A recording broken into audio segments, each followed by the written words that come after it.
भारत की वित्तीय राजधानी किस शहर को कहा जाता है? मुंबई। भारत का केंद्रीय बैंक कौन है? Reserve bank of India. Reserve bank of India क्या है? Reserve bank of India. Reserve bank of India, जिसको आरबीआई कहते हैं। नहीं सुनते हो? जी। आरबीआई नहीं सुने हो? नहीं सुने हो? 10 क्या है किसी के पास? तो भारत का केंद्रीय बैंक कौन है? Reserve bank of India. Reserve bank of India. Bharat का केंद्रीय बैंक कौन है? Reserve bank of India. निम्नलिखित में से कौन सा संस्थान भारत में मुद्रा जारी करने के लिए अधिकृत है? Reserve bank of India. निम्नलिखित में से कौन सा संस्थान भारत में मुद्रा जारी करने के लिए अधिकृत है? Reserve bank of India. निम्नलिखित में से कौन सा संस्थान भारत में मुद्रा जारी करने के लिए अधिकृत है? Reserve bank of India. पूंजी बाजार में किस प्रकार के ऋणों का लेन देन होता है? दीर्घकाल। हैं? दीर्घकाल। पूंजी बाजार में किस प्रकार के ऋणों का लेन देन होता है? दीर्घकाल।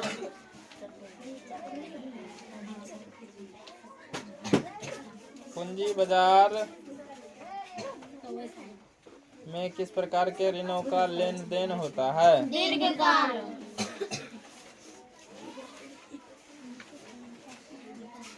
इनमें से कौन सा संस्थागत वित्त संसाधन है, वित्त का साधन है? व्यावसायिक बैंक। व्यावसायिक बैंक क्या है? व्यावसायिक बैंक। इनमें से कौन सा संस्थागत वित्त का साधन है? व्यावसायिक बैंक। इनमें से कौन सा संस्थागत वित्त का साधन है? व्यावसायिक बैंक। इनमें से कौन सा संस्थागत वित्त का साधन है? व्यावसायिक। है? व्यावसायिक बैंक क्या होगा? व्यावसायिक बैंक। इनमें से कौन सा संस्थागत वित्त का साधन है? व्यावसायिक बैंक। आगे निम्न में से कौन सा संस्थागत वित्तीय संस्थाओं के उदाहरण है? क्षेत्रीय ग्रामीण बैंक या व्यावसायिक बैंक? एक ही बात है, दोनों सवाल एक के है, ठीक है। जी। संस्थागत वित्तीय संस्थाओं के उदाहरण हो गया क्षेत्रीय ग्रामीण बैंक को या व्यावसायिक बैंक को, ठीक है। निम्न में से कौन सा संस्थागत वित्तीय संस्थाओं के उदाहरण है? क्षेत्रीय ग्रामीण बैंक। क्षेत्रीय ग्रामीण बैंक या व्यावसायिक बैंक? क्षेत्रीय ग्रामीण बैंक या व्यावसायिक बैंक। भारत में कितने राष्ट्रीयकृत बैंक हैं?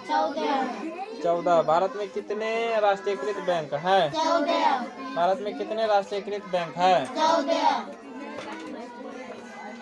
भारत में कितने राष्ट्रीयकृत बैंक हैं? 14।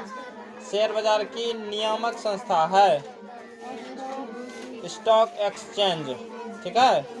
स्टॉक एक्सचेंज शेयर बाजार की नियामक संस्था है। Stock exchange. Stock exchange share बाजार की नियामक संस्था है। Stock exchange.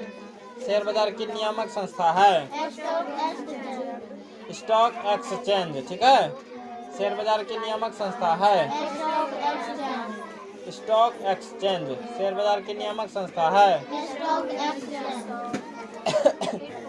दीर्घकालीन ऋण प्रदान करने वाली संस्था कौन सी है? भूमि विकास बैंक। भूमि विकास बैंक क्या होगा? भूमि विकास बैंक। दीर्घकालीन ऋण प्रदान करने वाली संस्था कौन सी है? भूमि विकास बैंक। दीर्घकालीन ऋण प्रदान करने वाली संस्था कौन सी है? भूमि विकास बैंक। भूमि विकास बैंक। दीर्घकालीन ऋण प्रदान करने वाली संस्था कौन सी है? भूमि विकास बैंक।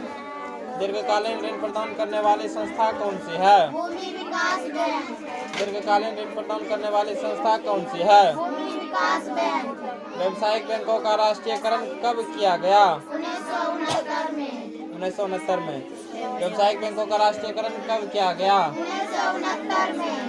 व्यावसायिक बैंकों का राष्ट्रीयकरण कब किया गया? 1969 में। व्यावसायिक बैंकों का राष्ट्रीयकरण कब किया गया? 1969 में।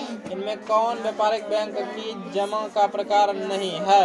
अधिविकर्ष। इनमें कौन व्यापारिक बैंक की जमा का प्रकार नहीं है? अधिविकर्ष। इनमें कौन व्यापारिक बैंक की जमा का प्रकार नहीं है? अधिविकर्ष। भारतीय रिजर्व बैंक की स्थापना किस वर्ष हुई थी? 1935।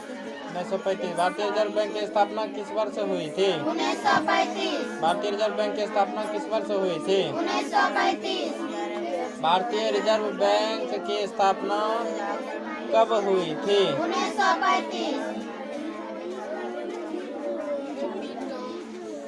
भारतीय रिजर्व बैंक की स्थापना कब हुई थी? 1935 भारत में सहकारिता आंदोलन का प्रारंभ कब हुआ? 1904 भारत में सहकारिता आंदोलन का प्रारंभ कब हुआ? 1904 भारत में सहकारिता आंदोलन का प्रारंभ कब हुआ? 1904 भारत में सहकारिता आंदोलन का प्रारंभ कब हुआ? 1904 भारत में सहकारिता आंदोलन का प्रारंभ कब हुआ? 1904 अब पढ़ोगे एक बार?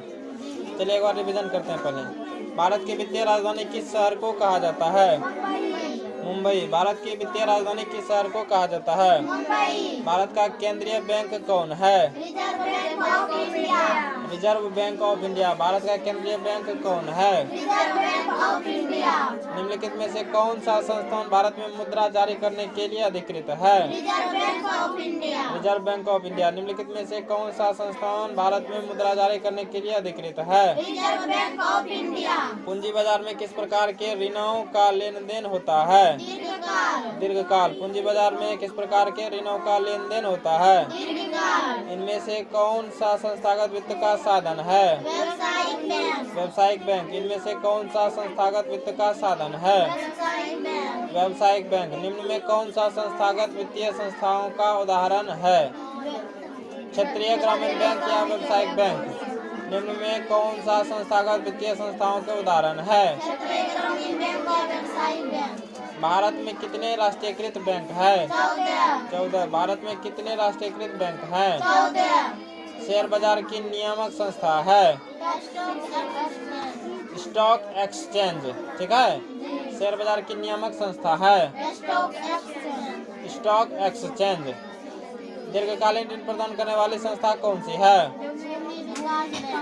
भूमि विकास बैंक। दीर्घकालीन ऋण प्रदान करने वाली संस्था कौन सी है? भूमि विकास बैंक। जब हम पढ़ाते हैं तो ध्यान हमेशा किताब पे रखो। यहाँ वहाँ ध्यान रखोगे कभी याद नहीं होगा।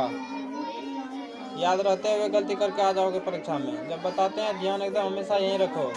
व्यावसायिक बैंकों का राष्ट्रीयकरण कब किया गया? भूमि विकास बैंक। कब? 1969 में। व्यावसायिक बैंकों का राष्ट्रीयकरण कब किया गया? 1969 में। व्यावसायिक बैंकों का राष्ट्रीयकरण कब किया गया? 1969 में। इनमें कौन व्यापारिक बैंक की जमा का प्रकार नहीं है? अधिविकर्ष। अधिविकर्ष। इनमें कौन व्यापारिक बैंक की जमा का प्रकार नहीं है? अधिविकर्ष।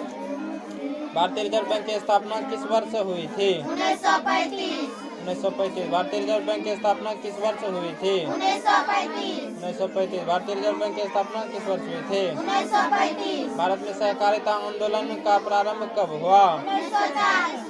1940। भारत में सहकारिता आंदोलन का प्रारंभ कब हुआ? 1940। चलिए 10 मिनट पढ़िए, उसके बाद फिर पढ़ाएंगे अगला चैप्टर।